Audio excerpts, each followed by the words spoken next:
In 1920, John and Horace Dodge were two of the richest men in America.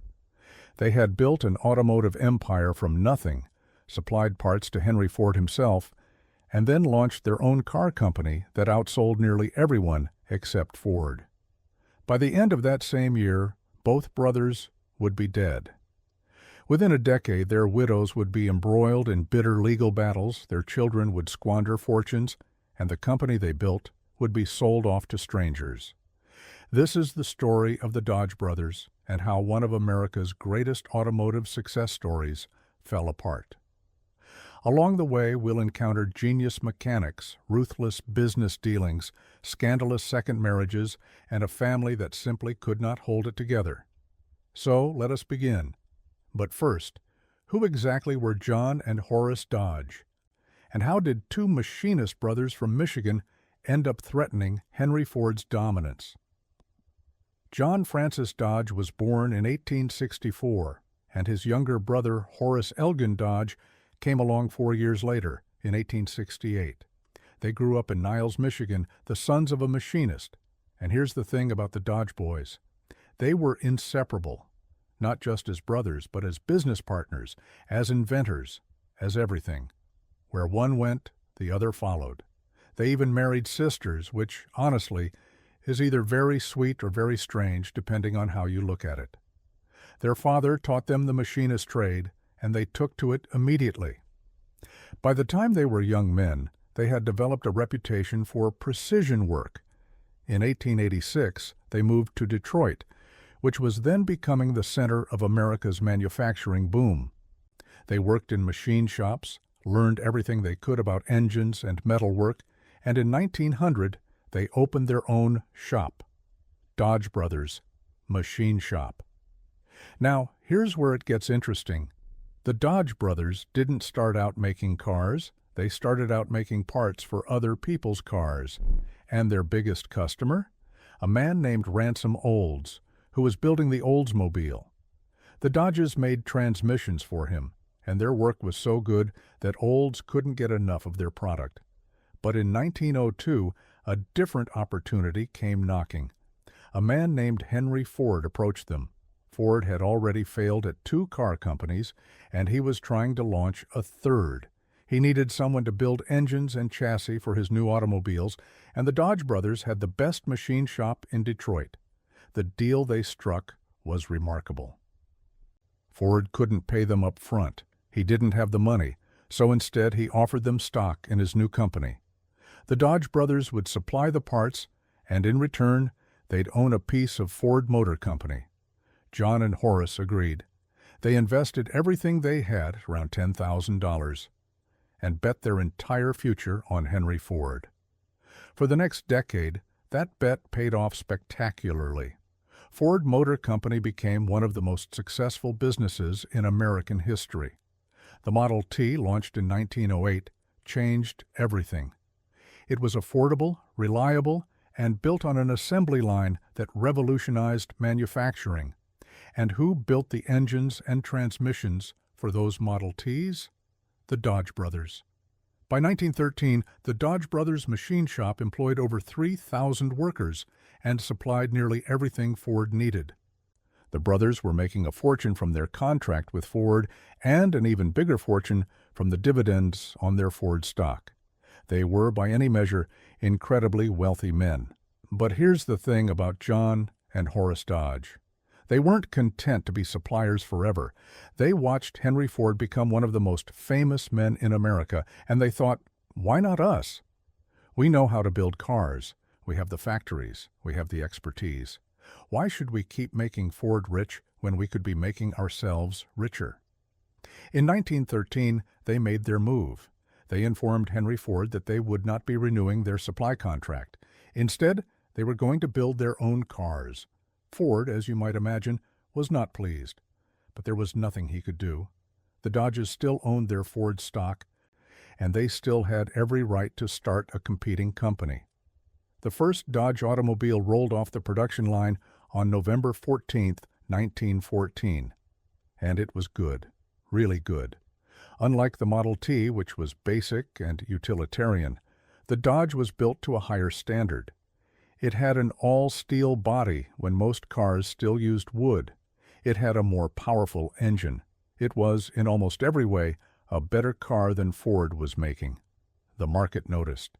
In their first full year of production, the Dodge brothers sold over 45,000 cars. By 1916, they were the fourth largest automaker in America. By 1920, they were second only to Ford. The Dodge brothers had done what almost no one else could do. They had genuinely challenged Henry Ford's dominance. And then, in January 1920, John Dodge caught influenza. He was at the New York Auto Show when he got sick. The flu epidemic that had swept the world in 1918 was still lingering, and John's case turned severe. He developed pneumonia. On January 14, 1920, at the age of 55, John Dodge died.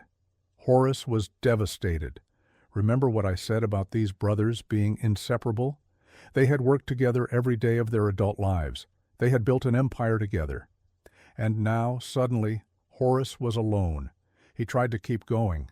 He threw himself into the business, working longer hours, trying to fill the void his brother had left. But his health began to fail. Some said it was grief. Others said it was the pressure of running the company alone. Whatever the cause, Horace Dodge developed cirrhosis of the liver. On December 10, 1920, less than 11 months after his brother's death, Horace Dodge died. He was 52 years old. In the span of a single year, both founders of Dodge Brothers were gone. The company they had built was now worth hundreds of millions of dollars, and it had no one at the helm. If you've made it this far, you're probably into this kind of story. Quick question: where are you watching from right now? Drop it in the comments. And if you're enjoying this, hit subscribe. We do this every week. All right, back to the Dodge fortune, because what happened next is where things start to fall apart. The deaths of John and Horace left their widows, Matilda Dodge and Anna Thompson Dodge, as the primary heirs. And here's the first problem. Neither of these women knew anything about running a car company. They had been society wives, not business executives. The company needed leadership, and there was no family member qualified to provide it. Frederick Haynes, who had been the Dodge brothers' right-hand man, stepped in as president. He was competent, but he wasn't a visionary. Under his leadership, the company continued to sell cars, but it stopped innovating. The Dodges had always prided themselves on building a better product than Ford. Now, without the brothers driving that vision, the cars started to feel stale. Meanwhile, the widows faced enormous pressure to sell. Investment bankers came calling almost immediately. The company was incredibly valuable, and there were plenty of buyers willing to pay a premium for it. Matilda and Anna held on for a few years, but by 1925, they made the decision to let go. The buyer was a banking syndicate led by Dillon, Red and Company. The price? $146 million. At the time, it was the largest cash transaction in American history. The widows walked away with staggering sums, enough money to last generations, but the company their husbands had built was no longer theirs. Now, what happened to that money is a story in itself. Let's start with John Dodge's family. John had been married twice. His first wife, Ivy Hawkins, had given him 3 children before their divorce in 1907. His second wife, Matilda Rausch, gave him 2 more children before his death. When John died, his estate was split between his children from both marriages, and this created immediate problems. The children from John's first marriage, John Duval Dodge, Winifred Dodge, and Isabel Dodge, felt they had been shortchanged. They believed Matilda had influenced their father to favor her own children. Legal battles erupted almost immediately. The family that had seemed so tight-knit while John was alive began to fracture. John Duval Dodge, the eldest son, was particularly problematic. He had inherited millions, but he had also inherited none of his father's work ethic. He spent lavishly, invested poorly, and made headlines for all the wrong reasons. In 1938, he was accused of manslaughter after a car accident that killed a pedestrian. He was acquitted, but the scandal followed him. He died in 1942, having squandered much of his inheritance. Winifred Dodge married a man named William Gray, and their marriage produced several children. But she too struggled with the weight of her inheritance. She was never quite sure if people loved her or her money. She died in 1980, relatively quietly compared to her brother. Isabel Dodge had perhaps the most colorful life of John's children from his first marriage. She married 3 times, including once to a man named George Sloan, heir to a furniture fortune. Her social life was legendary, but her personal life was turbulent. She battled family members over money for decades. And what of Matilda, John's widow? She remarried in 1925, just months before the sale of the company. Her new husband was Alfred Wilson, a lumber baron. The marriage raised eyebrows. Some thought she had moved on too quickly from John's death. But Matilda seemed happy. She spent her later years as a philanthropist, donating millions to causes in Detroit. She died in 1967, remembered more for her charitable work than for her brief marriage to John Dodge. The children Matilda had with John, Francis and Daniel, fared better than their half-siblings, perhaps because they had a more stable mother. Francis married a man named James Johnson and lived a relatively private life. Daniel Dodge, however, died young. In 1938, at just 21 years old, in a boating accident during his honeymoon. It was a tragedy that devastated Matilda.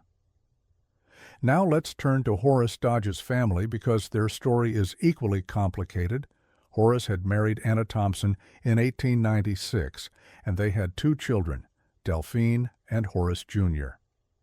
Anna, like Matilda, found herself suddenly widowed and incredibly wealthy in 1920. Her share of the Dodge fortune was enormous, and she intended to enjoy it.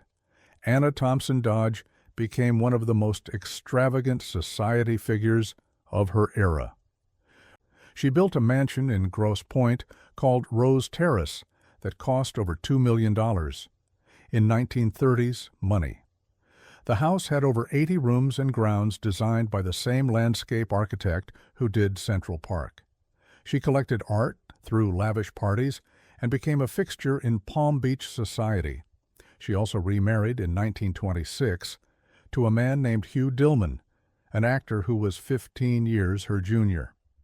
The marriage was controversial. Some thought Dillman was a fortune hunter. They divorced in 1947, and Anna never remarried. She died in 1970 at the age of 103, one of the last surviving links to the original Dodge fortune. Her children, Delphine and Horace Jr., had mixed fates. Delphine Dodge married 5 times and divorced 4 of them. Her first husband was James Cromwell, who later married tobacco heiress Doris Duke. Her love life was tabloid fodder for decades.